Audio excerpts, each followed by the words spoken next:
మహిళల భద్రత అభివృద్ధి లక్ష్యంగా సీఎం రేవంత్ రెడ్డి పనిచేస్తున్నారని మంత్రి సీతక్క అన్నారు. మహిళా సమస్యలపై అవగాహన ఉన్న వ్యక్తికి విమెన్ కార్పొరేషన్ పదవి ఇవ్వడం శుభపరిణామమన్నారు. మహిళలు అన్ని రంగాల్లో వైపు దూసుకెళ్తుంటే మరోవైపు డ్రగ్స్ మద్యం మహమ్మారి వల్ల మహిళలపై దాడులు జరుగుతున్నాయన్నారు సీతక్క. రేవంత్ రెడ్డి గారు సెలెక్ట్ చేయడం అనేది చాలా అభినందించదగ్గ విషయము.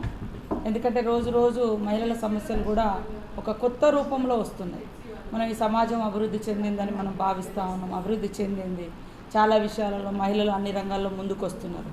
ఎంతైతే ముందుకు వస్తున్నారో అన్ని ప్రదేశాలలో కూడా రకరకాల వేధింపులు, అత్యాచారాలు, హత్యలు, అంటే సమస్యల యొక్క రూపం మారుతుంది.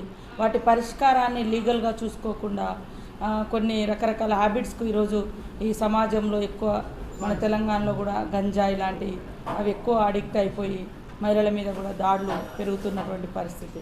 కాబట్టి ఇవన్నింటిని దృష్టిలో పెట్టుకొని మేము ఒక టీమ్గా, నేను మినిస్టర్గా ఈ శాఖకు ఉన్నప్పటికీ తను కూడా ప్రజల పట్ల కమిట్మెంట్ తోటి ప్రజా సమస్యల కోసం పాటుపడ్డటువంటి